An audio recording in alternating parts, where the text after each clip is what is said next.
हमारे पास धन है, बड़े बड़े विद्या है, हमारे पास बल है, हमारे पास बहुत से जन है, इनके संग्रह को लेकर सुख है। ये दो प्रकार का सुख है, विषयों के उपभोग का सुख और संग्रह करने का सुख। जितने ये सुख है ये है संस्पर्श जाप होगा, संबंध जन्य भोग है। दुख योने एवते, भगवान ने जो लगा कह दिया कि दुखों के ही कारण है, दुख योने एव, दुख के ही जनक है सबके सब। इनसे दुख ही दुख पैदा होगा और आदि अंत वाले ये प्रत्यक्ष अनुभव है। इन सुख का आदि होता है, अंत होता है, ये भी सबके अनुभव की बात है। न तेसु रमते बुध, बुध तेसु न रमते, विवेक उनमें रमण नहीं करता। मानो विवेक थोड़ा जागृत हो जाए, थोड़ा सा विचार शक्ति को काम में ले, विचार शक्ति का असर हो जाए तो विचार होगा भाई नाशवान सुख से कितना दिन काम चलाएंगे। हम तो रहे अविनाशी, बाल्यपन से, बाल्यावस्था से आज दिन तक मैं तो वही हूँ, और ये परिस्थितियां सब बदलती है। तो बदलने वाली परिस्थितियों से हमें शांति कैसे मिलेगी? स्थायी रहने वाले को स्थायी सुख मिले बिना कैसे संतोष होना चाहिए? तो वो स्थायी परमात्मा है। शास्त्रों से, संत महात्माओं से सुनते वो परमात्मा है, उसमें आनंद ही आनंद है, दुख का नाम निशान ही नहीं है। और उसकी प्राप्ति के लिए ही मानव शरीर मिला। ये सुख दुख तो हरेक जोनी में भोगना होगा। पशु पक्षी बन जाओ, वृक्ष बन जाओ, लता गुल में बन जाओ, घास बन जाओ, उसमें भी अनुकूलता प्रतिकूलता आती। घास में वर्षा होती, बड़ा सुंदर हो जाता है, वर्षा नहीं हो सूख जाता। वृक्षों में ठीक अनुकूलता होती है, हरे हो जाते हैं, घाम पड़ता है कुमला जाते हैं, ज्यादा पड़े जल जाते हैं। ये सुख दुख तो दोनों में होते हैं, सब में होते दोनों सुख दुख। यही अगर सुख दुख होगा मनुष्य शरीर में, तो मनुष्य शरीर की महिमा क्या हुई है? मनुष्य शरीर की महिमा तो इसी में ही है, ये नाशवान सुख है, इनमें रीझे नहीं, इसमें फंसे नहीं। अविनाशी तत्व को प्राप्त करना और उसको प्राप्त करना इसकी बहुत हाथ की बात है। इसमें ये स्वतंत्र है। सांसारिक पदार्थों की प्राप्ति में, गुण भोगों के भोगने में ये स्वतंत्र नहीं है, ये पराधीन है। और परमात्मा तत्व की प्राप्ति में ये बिल्कुल पराधीन नहीं है, स्वाधीन है। क्योंकि स्वयं है ना, मैं हूँ, ये मैं के द्वारा करना, अपने द्वारा काम करना है, इसमें पराधीनता कैसी? मेरे को प्राप्त करना है तो स्वयं ही परमात्मा को प्राप्त होता है, इसमें पराधीनता क्या? दूसरी चीजों के द्वारा प्राप्त होते हैं कि सहायता ली जाए तो उसमें पराधीनता है। इसमें तो संत महात्माओं की, शास्त्रों की, गुरुओं की सहायता ली जाती है। वो सहायता ली जाती है परंतु स्वयं तैयार होता है तो साथ देने के लिए तैयार है। तो साथ देने में तो संसार भी साथ देगा, चोर डाकू भी साथ देंगे, प्रकृति साथ देगी और परमात्मा साथ देंगे। अपना उद्धार करने में स्वयं का विचार होने पर सब मददगार हो जाएंगे। आपसे स्नेह रखने वाले, आपके साथ बैर रखने वाले और आपसे उदासीन रहने वाले सबके सब आपके सहायक हो जाएंगे। ये सही है क्या? सही है। और संसार में जाओ तो सब बातें हो जाए, कोई सहायता करने वाला नहीं, और मिलता नहीं, मिल जाए तो ठिकता नहीं, ठहरता नहीं। इस वास्ते इनसे विरुद्ध होकर परमात्मा तत्व को प्राप्त कर ले तो इसमें स्वतंत्रता है, इसमें कोई निर्बल नहीं है, सबके सब सबल है। क्योंकि परमात्मा की प्राप्ति के लिए ही मानव शरीर मिला है, तो इसमें ये अगर परतंत्र है और इसमें असमर्थ है तो फिर समर्थ किसमें है? जिसके लिए ही मानव शरीर मिला उसकी प्राप्ति में क्या परतंत्रता, क्या इसमें अयोग्यता, क्या इसमें निर्बलता, क्या इसमें अनधिकारिता? उसके लिए तो मिला है। इस वास्ते उसकी प्राप्ति बहुत सुगमता से हो सकती है। कठिनता से हो जाए तो भी मौका है, कठिनता से भी हो जाए तो भी अभी मौका है ना, चाहे सुगमता से हो तो कठिनता से हो। मनस्वी कार्यार्थी न गणयति दुखम न तो सुखम। जो कार्यार्थी होता है, काम करना है जिसको, उसको सुख और दुख नहीं देखता, वो तो काम करना उसको देखता है। गीता देखते सुखे न ब्रह्म संस्पर्शम अत्यंत सुखमोष्णुते। अत्यंत सुख है वो बहुत जल्दी प्राप्त हो सकता है। अत्यंत सुखमोष्णुते, बिल्कुल सुखे न निर्द्वंद्व ही महाबाहो सुखम बंधात प्रमुच्यते। सुखम बंधात प्रमुच्यते, सुख पूर्वक बंधन से मुक्त हो जाता है। और कठिनता से हो तो भी काम तो करना है भाई। अब कठिनता हो तो सुगमता हमें तो करना है, उसके लिए आ गए, मौके पर आ गए, मानव शरीर मिल गया।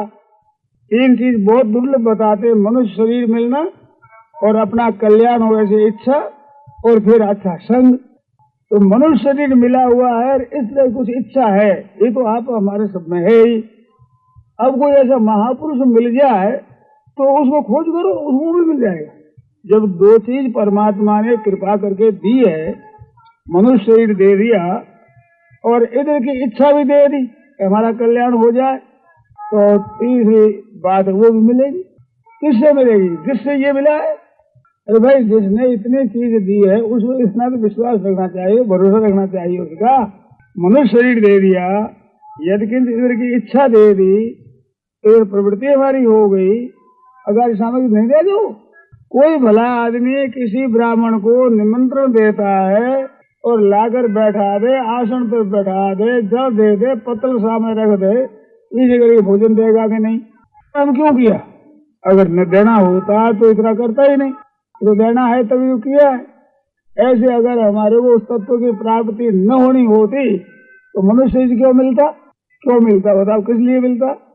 अनेक कर्म करके 84 लाख योनि की और नरकों की तैयारी कर ले, इसके लिए मिला है। कभी करी करुणा निर्देयी, भगवान कृपा कर शरीर देते हैं, तो क्या उसका नतीजा ये है कि अगर महान दुखों की तैयारी कर ले, इसके लिए मनुष्य शरीर दिया जाए जो सर्वम सुविधम सर्वभूता नाम। और कब होगी करी करुणा, कृपा करके मनुष्य शरीर देते हैं, उसका तात्पर्य क्या है? कि सदा के लिए ये दुखों से छूट जाए और महान आनंद को प्राप्त कर ले, इस वास्ते भगवान ने मौका दिया है। तो जब भगवान ने मौका दिया ऐसा और हमारे को पता भी लग गया, भगवद गीता जैसे ग्रंथों का हमें पता लग गया, पारमार्थिक उन्नति वास्तव में मनुष्य का कर्तव्य है, जीव का ऊंचे से ऊंचा यही काम है, यही करना है ही, ये दूसरे के भरोसे रखना नहीं है, इसमें देरी करनी नहीं है। गीता कहते अनित्यम असुखम लोकम एवं प्राप्य भजस्माम, अनित्यम असुखम एवं प्राप्य माम भजस्व।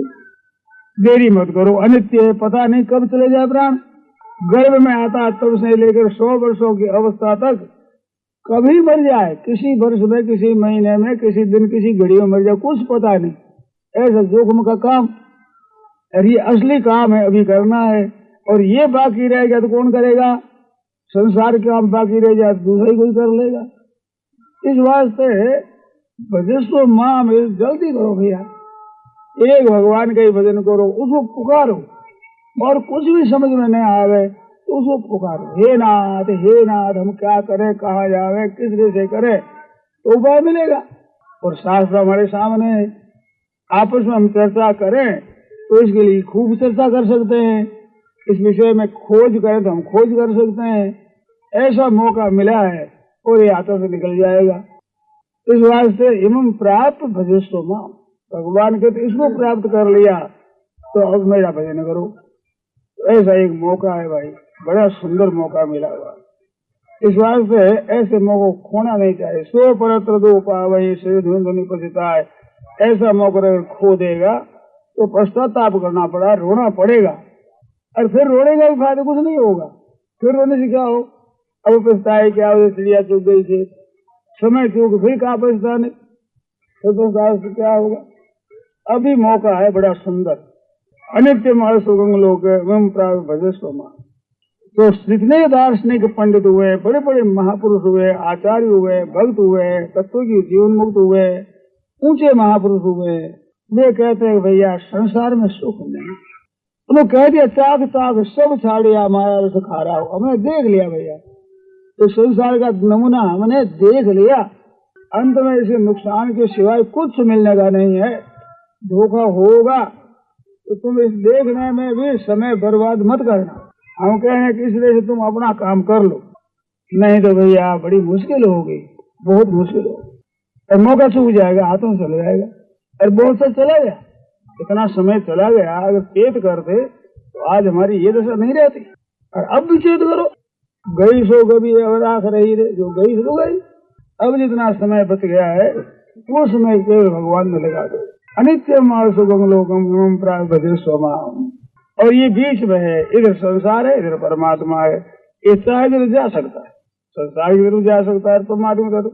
अब संसार की तरफ जाना चाहता है, 84 लाख जोड़ी उधर जा रही है, नार की उधर जा रहे हैं, स्वर्ग की उधर जा रहे हैं, सब लोगों के प्राय उधर जा रहे हैं।